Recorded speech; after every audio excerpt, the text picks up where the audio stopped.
Ano nga ba ang mga itatanong sa'yo sa German Embassy Manila para sa iyong Aupair Visa interview? In this video, I will share my experience kung paano ko po na-receive ang aking visa within just 7 days. I will also tell you kung ano yung mga questions sa may interview and paano ka dapat sasagot sa interview at ano yung mga tips na pwede kong ibigay sa inyo. So if you're an aspiring au pair, this video will help you to your au pair journey. Please click the subscribe button and click the notification bell para lagi kang updated sa mga videos ko. Once again, my name is Vanessa Contes, ang Filipina au pair niyo from Antipolo City, Philippines, and now here is Germany.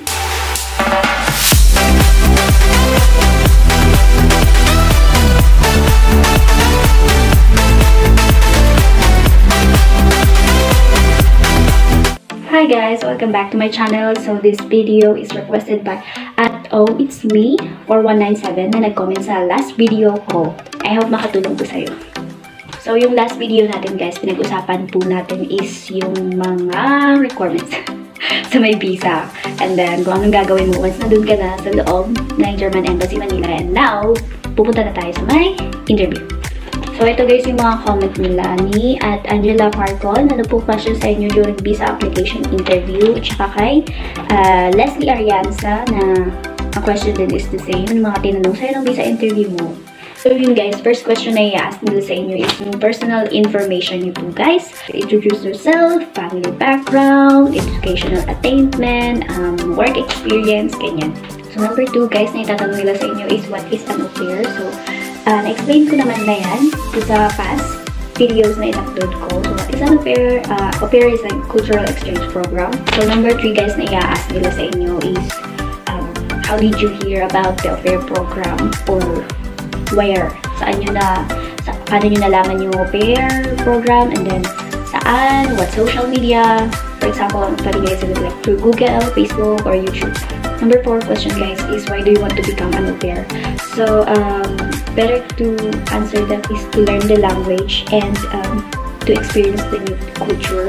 Fifth question guys is what are the tasks as an au pair? So, yeah, childcare and learn the language and then sabihin nyo kung gaano katagal yung oras nyo and ano yung like yung work na napag-usapan nyo ng host mom or host dad mo. Like, for example, in the morning, prepare ka ng breakfast, dressing up the kids, doing light household chores, taking kids and picking them up from their school, ganyan. Number 6 question, guys, is what are the difference between nanny and au pair? So, nanny kasi, guys, is all around, diba? Kumbaga, mostly focus yan is sa paglilinis talaga. And, yeah, pagbabantay ng alaga or ng mga bata, ganyan. Paalaga yung sinasabi ko. Ayan. So, au pair kasi, guys, is a cultural exchange program, diba? So, may chance tayong matutunan yung new culture, yung new language, ganyan. And, hindi tayo yung bonggang-bonggang household chores na gagawin. Light household work lang po. And it's not a real work kasi it's a program po siya. Nanny is a work, but au pair is not real work. Kumbaga may pocket money tayong ma-receive, but it's not the same like the normal salary, ganyan.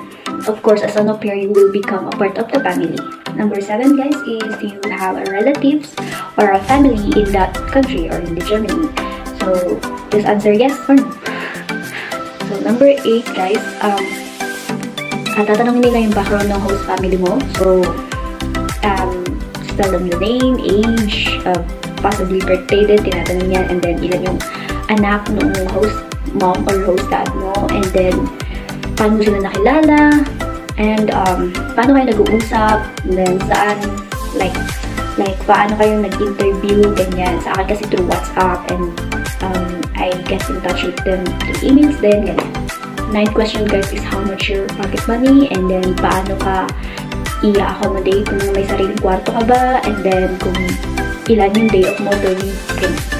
Number 10 guys, 10th question is kailan yung start ng contract mo and kailan yung end date. Number 11th question is why do you want to become an au pair in Germany or kung saang country yung host fam mo. Actually, yung sa sinagot ko doon is kasi tinanong ako noon, bakit sa Germany, bakit hindi sa iba? Kasi may mga ibang Europe countries naman na nag-ano din ng au pair, diba?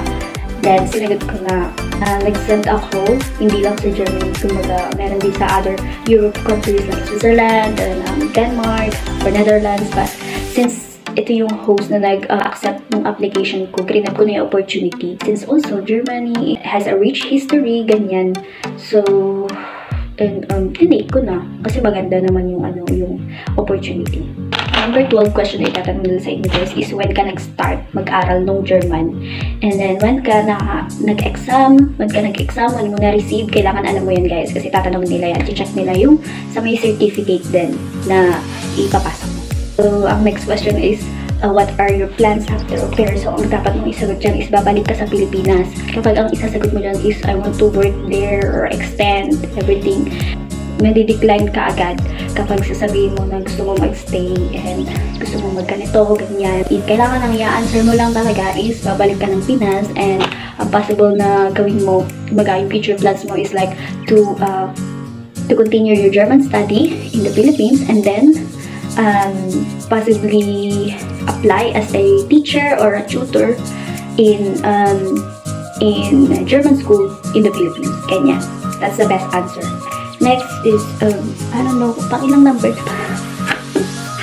So, anyways, basta yung next question is, anong opportunities mo after au pair? So, yeah, the same din sa sinagot ko is either maging teacher ka, or tutor, or, some also pwede ka mag-call center din kasi pang international na yung magiging account mo since marunong ka na mag-German, di ba?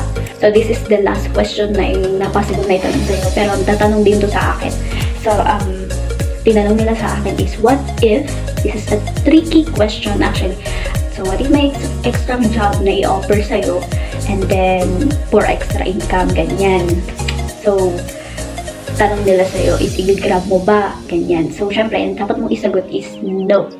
Sabihin mo na, sinagot ko kasi doon, no, I will not accept the job because I applied as an au pair but not as a cleaner or any extra job na sinabi. Basta ganun ang isagot niyo guys. Kumbaga, straight to the point na tayo. Huwag na natin pahabahin. Ganun na lang. Para safe tayo dyan. Kasi kapag nag-yes ka, decline ka na agad. Goodbye. So, other question na sasagutin ko guys is from _Chris0098. Ate, mahirap po ba yung interview? For me, hindi po. Basta i-memorize nyo lang lahat ng nasa contract. Good. Next question na sasagutin ko is from @ohitsme4197 na nag-comment sa may last video ko. Ang tanong niya is, hi po, sa may visa interview po ba, anong language gagamitin and kung sasalitain ka ba nila ng German? Answer is no.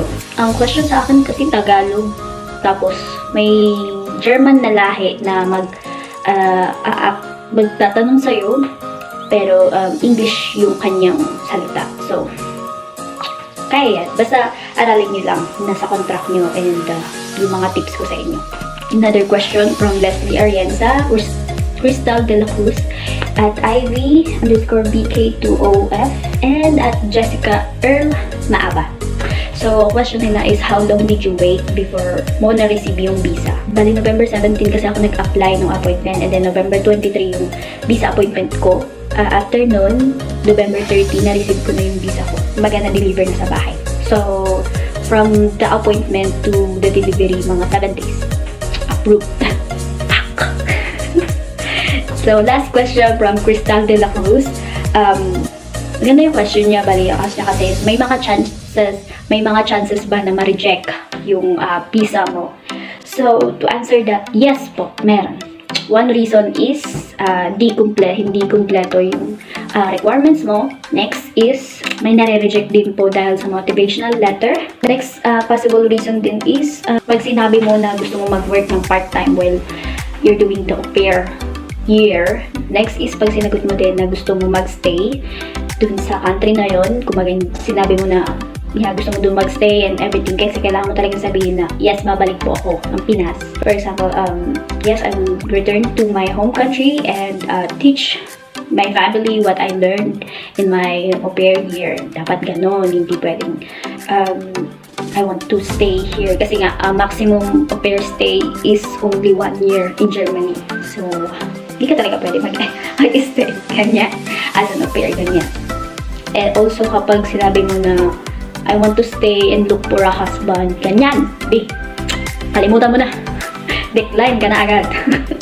So, ang tips ko sa inyo guys, before I end this video, number 1 tip ko sa inyo guys is to wear something, to wear presentable, ganyan. And huwag naman tayo masyadong super bongga na, alam mo naman, madam-madam, ganyan.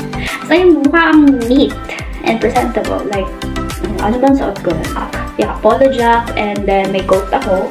Then, naka-jeans ako nun, pero hindi siya ripped jeans guys ha. And, may parang onting tali lang ako na ganyan. Ganyan. Tapos hindi naman full pack yung makeup natin. Nag-lipstick lang ako noon. Wala na akong eyeliner, chubalo, ganyan. Ano daw? And then, yes, always remain eye contact while having the visa interview. Diba? Habang nagsasagot ka nun sa may interview, dapat eye-to-eye kayo dyan. And then, always smile, ganyan. Of course, be early. Kasi, hindi lang puro au pair yung nag-a-apply. Kumaga, yung may appointment dun sa may German Embassy. Kaya, dapat maaga po tayo. It's either like 30 minutes bago yung appointment mo, dapat nandun ka na. Pero yung iba nga, 1 hour talaga naghintay kasi may pila din. So, yeah, better be early than be late. Well, and of course, listen carefully sa question na itatanong sa'yo. And be confident. Yes, be confident. Yes, normal lang kabahan, but huwag kang magpapatalo sa kaba na parang na may mental block ka and everything. Basta kaya mo yan. I-memorize mo, aralin mo lahat ng nasa contract, and take this advice. Don't forget to pray. I wish you luck. And claim it na natin yun in Jesus' name na pasado na kayo. So guys, next video na i-upload ko is about CFO requirements naman. So once na may visa ka na, is next nung step niyan is sa may CFO na. And then, oh my gosh, malapit ka nang lumipad. So for more questions, just comment down below. So please don't forget to like and subscribe for more upcoming videos. Again, thanks for watching and supporting my YouTube channel. See you in my next videos. Cheers!